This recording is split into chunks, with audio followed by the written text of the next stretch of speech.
You are listening to PastThink.com audiobook. Please like and subscribe, thank you. Chapter 13. Qin posthumously acquires the status of a noble dame. And Shifeng takes on the management of a neighboring establishment. After Jiao Yan's departure for Yongchao, Shifeng felt bored and unhappy, particularly in the evenings when, apart from chatting with patients, there seemed little to do but sleep.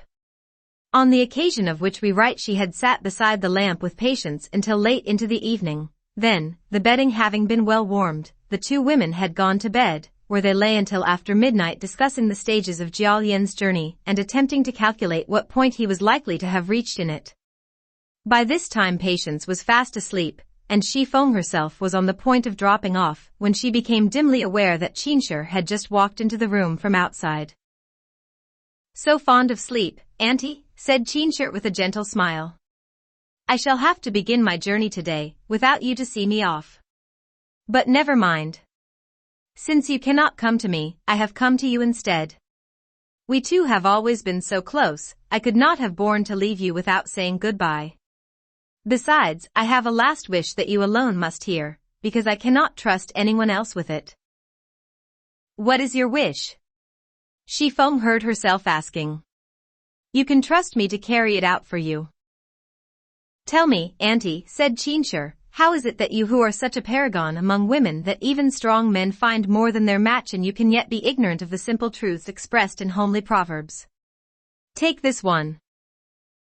The full moon smaller grows. Full water overflows. Or this. The higher the climb, the harder the fall. Our house has now enjoyed nearly a century of dazzling success. Suppose one day joy at its height engenders sorrow. And suppose that, in the words of another proverb, when the tree falls, the monkeys scatter. Will not our reputation as one of the great, cultured households of the age then turn into a hollow mockery?" Qin's question made Shifeng feel uneasy, though at the same time inspiring a deep respect in her for her niece's foresight. "You are quite right to show concern," she said. "Is there any means by which we can keep permanently out of danger?" "Now you are being silly, Auntie," said Qin somewhat scornfully. "The extreme of adversity is the beginning of prosperity, and the reverse of that saying is also true. Honor and disgrace follow each other in an unending cycle. No human power can arrest that cycle and hold it permanently in one position. What you can do, however, is to plan while we are still prosperous for the kind of heritage that will stand up to the hard times when they come. At the moment everything seems well looked after, but in fact there are still two matters that have not been properly taken care of. If you will deal with them in the way that I shall presently suggest, you will be able to face the future without fear of calamity." "What two matters?" Shifeng asked her. "Though the seasonal offerings at the ancestral burial ground are at present regularly attended to," said Qin, "no special income has been set aside to pay for them. That is the first matter. The second matter concerns the clan school.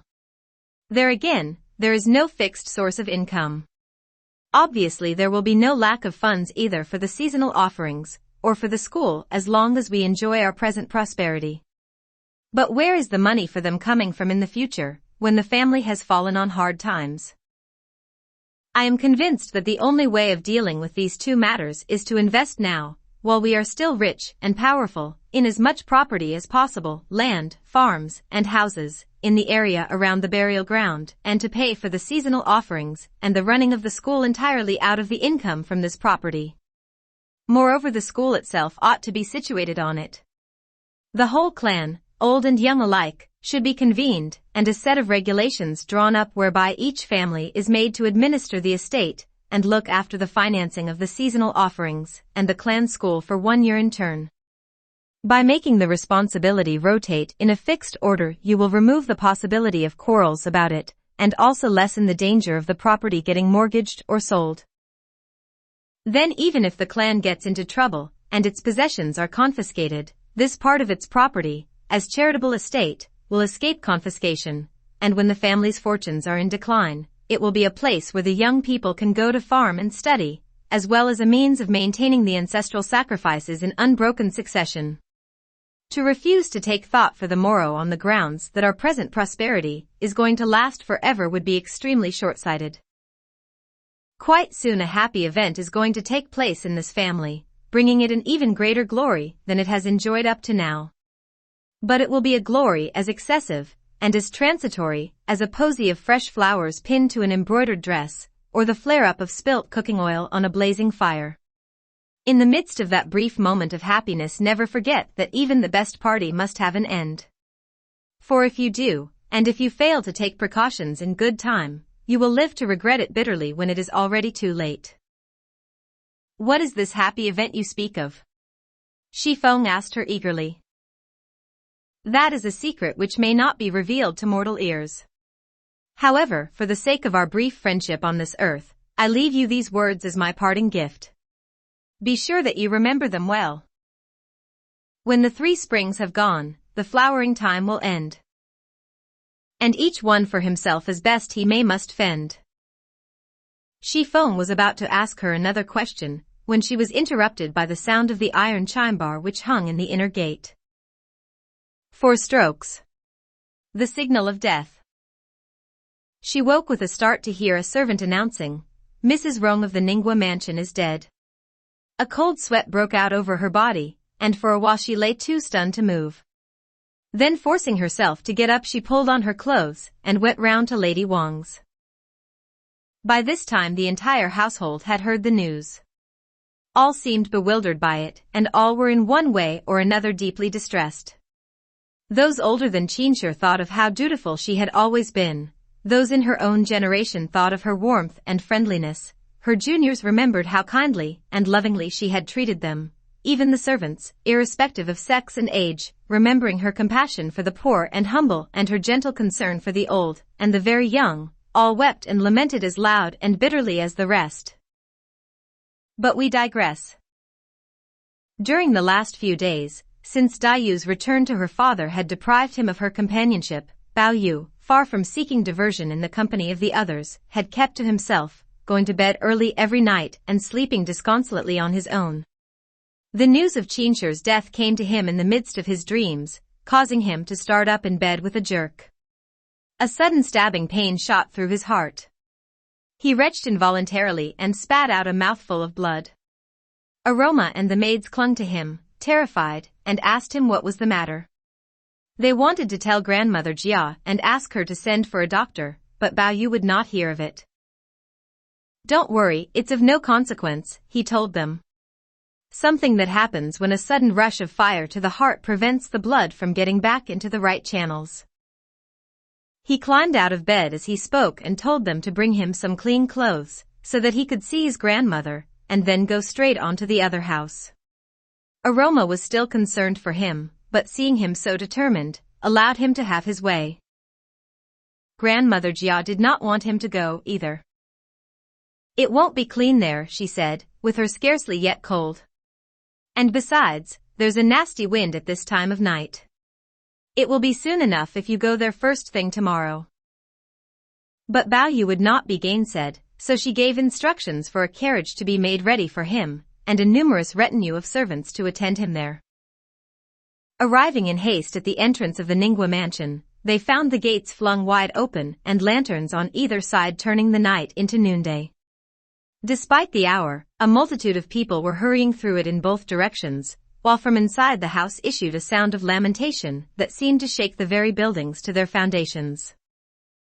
Alighting from his carriage, Bao Yu hurried through to the room in which Qinshe lay, and wept there for a while very bitterly. He then went to call on Yushe, whom he found ill in bed, struck down by a sudden attack of some gastric trouble from which she had occasionally suffered in the past. After leaving Yushe, he went to look for cousin Jin. By now Jia Dai Ru, Jia Dai Xiao, Jia Qi, Jia Xiao, Jia Dun, Jia Shi, Jia Jing, Jia Tsong, Jia Bin, Jia Heng, Jia Guang, Jia Qin, Jia Qiong, Jia Lin, Jia Chong, Jia Chong, Jia Ling, Jia Yun, Jia Qin, Jia Jin, Jia Ping, Jia Zhao, Jia Heng Tu, Jia Fen, Jia Fong, Jia Lon, Jia Jun and Jia Ji had all arrived, and Bao Yu found cousin Jin in their midst addressing them, though well-nigh choked with tears. Everyone, young or old, kinsman or friend, knows that my daughter-in-law was 10 times better than any son. Now that she has been taken from us, it's plain to see that this senior branch of the family is doomed to extinction," and he broke down once more into uncontrollable weeping. The men present tried to console him. "Now that she's gone, crying isn't going to bring her back again. The important thing now is to make your plans for the funeral." "Plans? What plans?" Cousin Jin cried, somewhat theatrically. "Just take everything I have, everything." As he was speaking, Qin Bangyi and Qin Zhong arrived, and various members of Yusher's family, including her 2 younger sisters. Cousin Jin deputed Jia Qiong, Jia Qin, Jia Lin and Jia Chong from among the younger men present to look after them, and any other guests who might arrive. He also instructed someone to invite an expert from the Board of Astronomy to select dates for the funeral and the ceremonies preceding it. With the approval of this official, it was decided that the lying-in state should be for 49 days, and that the notification of bereavement indicating the family's readiness to receive official visits of condolence should be made in 3 days' time. 108 Buddhist monks were engaged to perform a grand misericordia for the salvation of all departed souls in the main reception hall of the mansion during these 49 days, while at the same time 99 Taoist priests of the Quanjin sect were to perform ceremonies of purification and absolution at a separate altar in the Celestial Fragrance Pavilion. These arrangements having been made, the body was moved to a temporary shrine in another pavilion of the All Saints Garden. 50 high-ranking Buddhist monks and 50 high-ranking Taoist priests took turns in chanting and intoning before it on every 7th day. Nothing would induce old Jia Jing to return home when he learned of the death of his grandson's wife. Immortality was within his grasp, and he was not going to impair his hard-won sanctity with the taint of earthly pollution. Accordingly, he left all these matters to Cousin Jin to order as he wished. Free to indulge his own extravagant tastes, Cousin Jin had inspected several sets of deal coffin boards without finding any to his liking. Xueqin heard of his problem when he came round to condole. "We've got a set in our timber yard," he told Cousin Jin. "It's in a wood supposed to have come from the Iron Net Mountains. They say that a coffin made from it will last forever without rotting. It was brought here years ago by my father. Prince Zhongyi was going to have it, but when he came unstuck it didn't get used. It's still locked up in store because no one has ever been found who could afford to buy it. If you are interested, I can have it carried round for you to look at." Cousin Jin was delighted, and the timber was brought over at once for everyone to inspect. The planks for the base and sides were at least 8 inches thick. The wood had a grain like areca palm and a fragrance suggestive of musk and sandalwood. When rapped with the knuckles it gave off a hard, ringing sound like jade or stone. Everyone was impressed and Cousin Jin eagerly inquired the price. Xueqin laughed. "I doubt you could buy a set like this for 1,000 taels of silver cash down," he said. "Blow the price. Give the workmen a couple of taels for carrying it here, and it's yours." Cousin Jin thanked him profusely, and at once gave orders for the planks to be sawn up and made into a coffin. Jiajing doubted the propriety of using such material for the burial of a person not of royal blood and insisted that it would be sufficient to use the best quality deal, but Cousin Jin refused to listen. News was suddenly brought that Qinsher's little maid Gem, on hearing that her mistress was dead, had taken her own life by dashing her head against a pillar. Such rare devotion excited the wondering admiration of the entire clan. Cousin Jin at once had her laid out and coffined with the rites appropriate to a granddaughter, and ordered her coffin to be placed in the Ascension Pavilion of the All Saints Garden side by side with Qinsher's. As Qinsher had died without issue, another of her little maids called Jewel volunteered to stand in as her daughter, and perform the chief mourner's duties of smashing the bowl when the bearers came in to take up the coffin and walking in front of it in the funeral procession.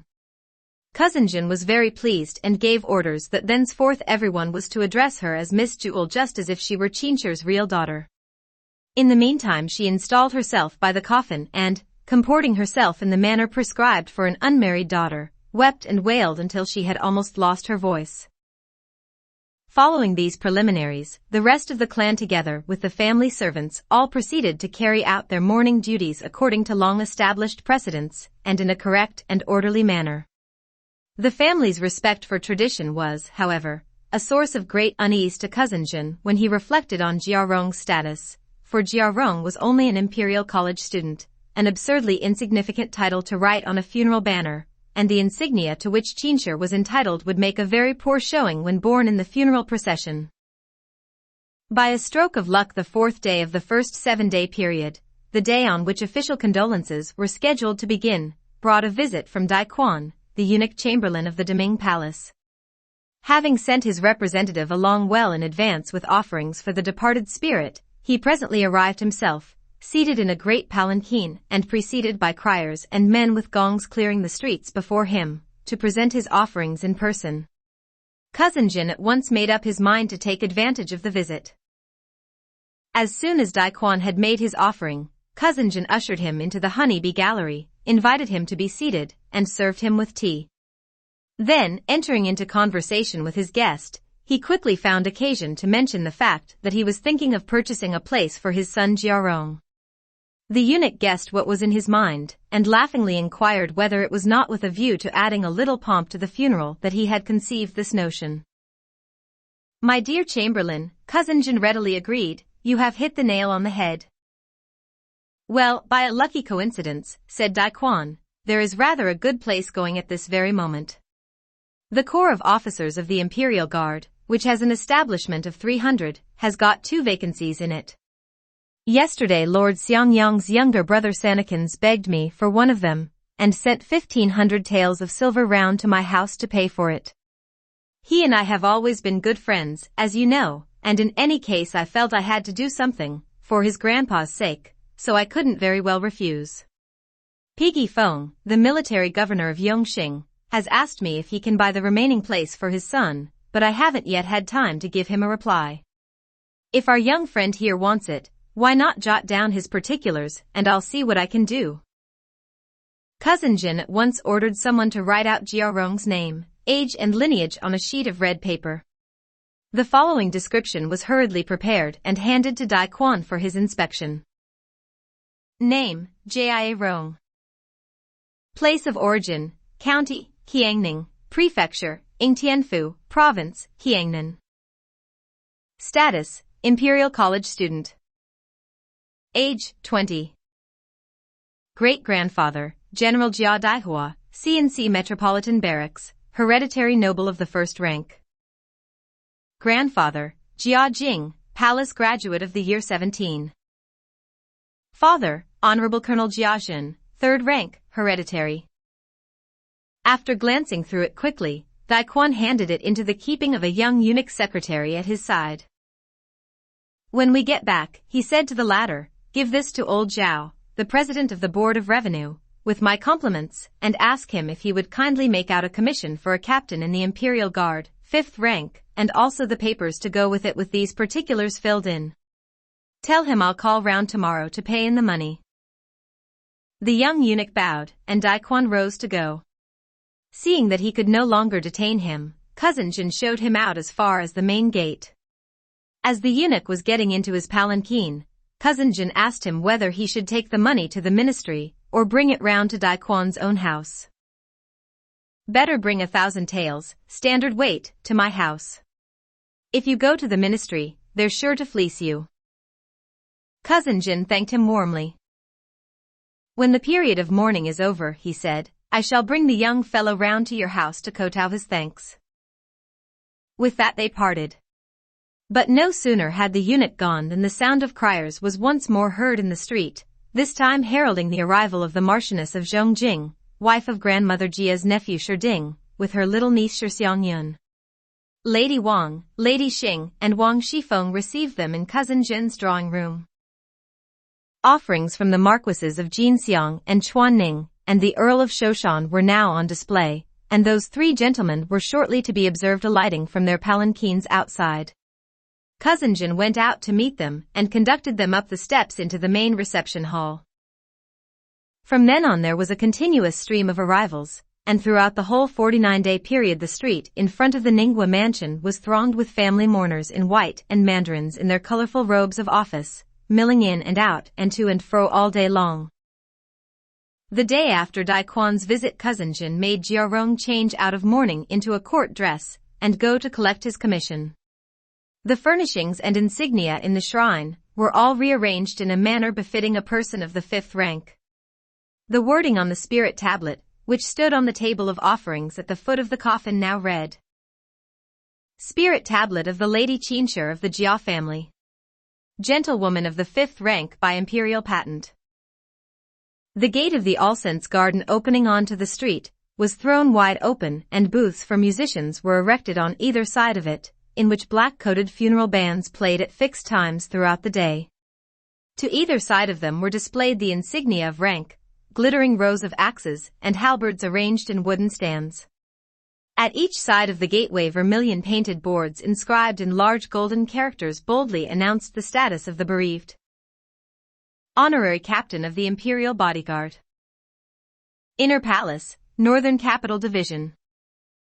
Inside the gateway, facing the street, a high staging was constructed on which Buddhist monks and Taoist priests sat on opposite sides of an altar intoning their sacred texts.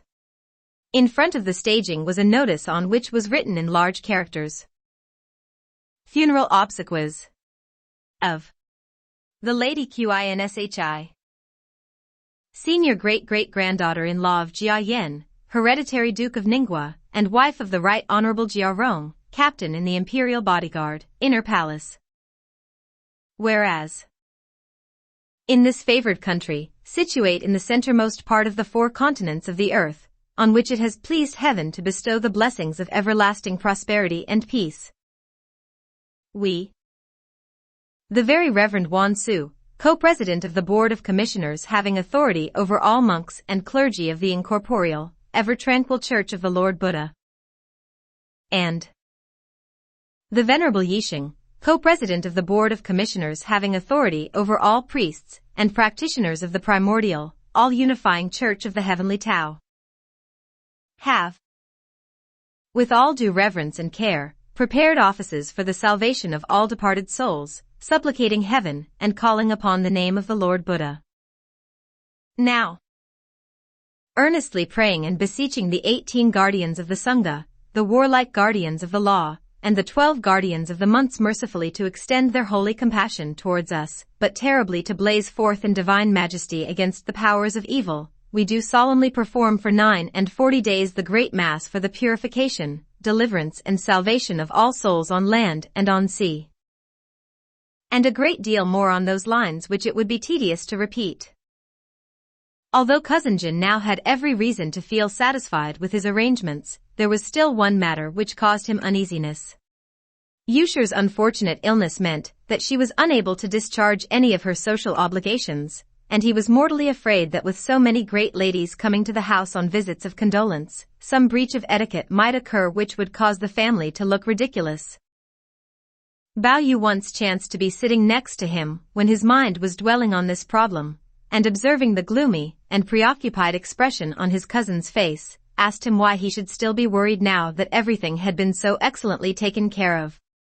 Cousin Jin explained that it was the present lack of a responsible female head of household, which was the cause of his concern. That's no problem, said Bao Yu encouragingly. I know just the person for this. Put her in temporary control here for a month, and I guarantee that you will have nothing further to worry about. Who? Inquired cousin Jin eagerly. Bao Yu deemed it imprudent to mention her name out loud in the hearing of so many friends and relations, so leaning across he whispered it in cousin Jin's ear. Cousin Jin's reaction was ecstatic. Yes, absolutely the right person, he cried. Let's see about it straight away. And seizing Bao Yu by the hand, he excused himself to the company and hurried round to the reception room in his own apartment. It so happened that this day was not one of the 7 on which masses were said, so visitors from outside the family were fairly few. In the inner apartments there was only a handful of lady visitors, all of them close connections of the Jia family, whom Lady Xing, Lady Wang, Wang Shifeng, and various female members of the clan were keeping company. When a servant announced the master is here, all these females jumped up with little shrieks of alarm and rushed off to hide themselves, all, that is, except Xueqin, who rose slowly to her feet and imperturbably stood her ground. Cousin Jin had of late been feeling far from well.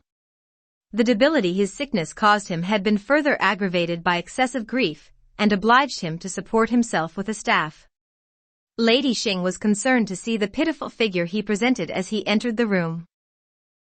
"You are not well," she said, "and you have been doing too much now for days.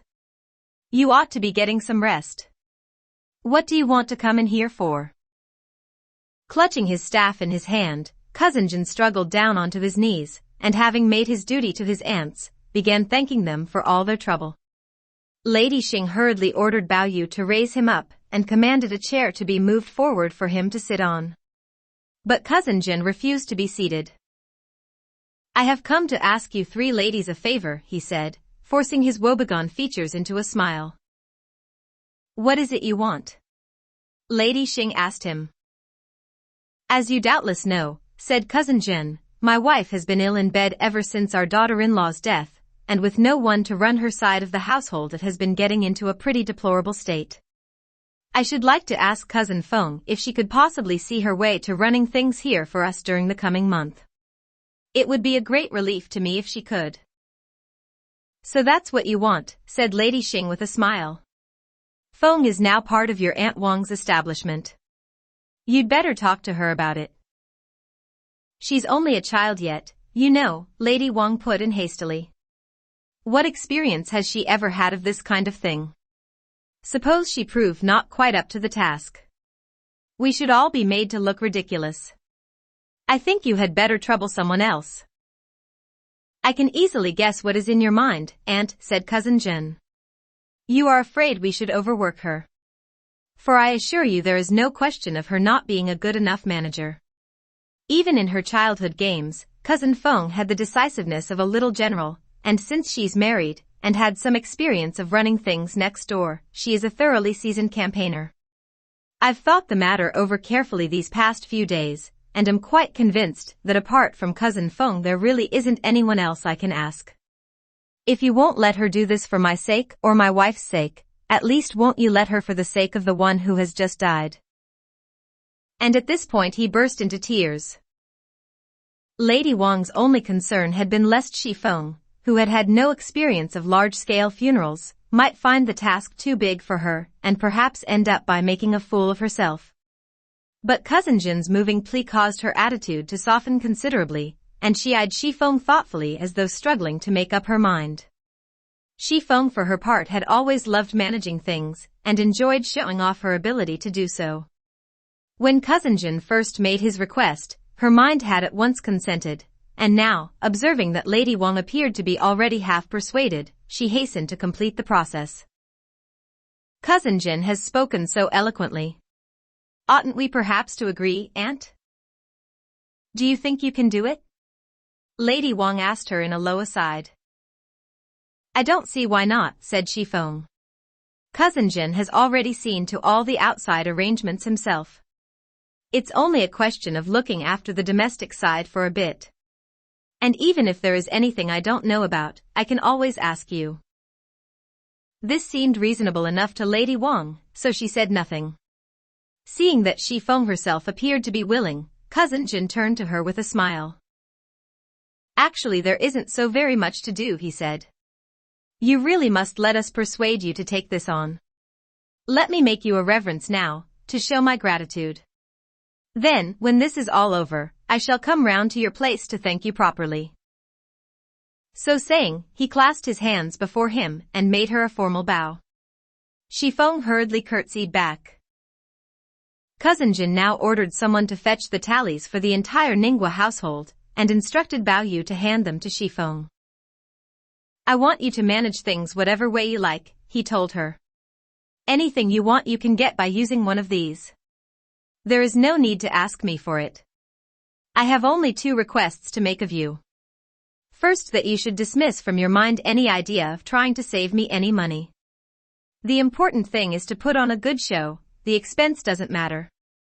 And secondly, that you should treat our people here exactly as you treat the members of your own household. Don't be afraid of upsetting them.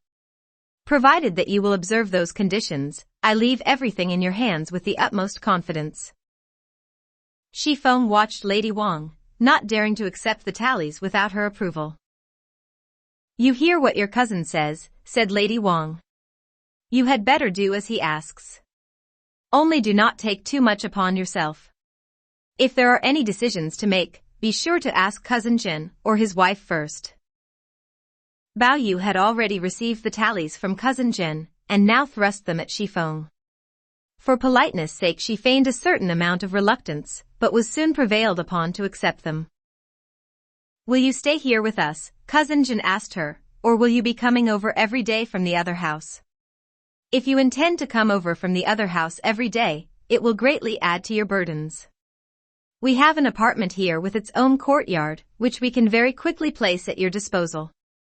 If you would care to move in for the next week or two, I am sure we could make you comfortable. Thank you, but it won't be necessary, said Xifeng with a smile. I am needed at the other house too, so it will be best if I come here every day. Having accomplished his mission, Cousin Jin stayed chatting a little longer and then left. Presently, when the visiting ladies had dispersed, Lady Wang asked Xifeng what her plans were for the rest of the day. Please go on without me, Aunt, said Xifeng. Before I go back myself, I must first try to sort out exactly what this job is going to entail. Lady Wang accordingly left without more delay in the company of Lady Xing, and the two ladies returned to the Ronggua mansion, where we must now leave them. Alone at last, Xifeng wandered into a sort of penthouse building, where she sat down and tried to formulate the task that lay ahead.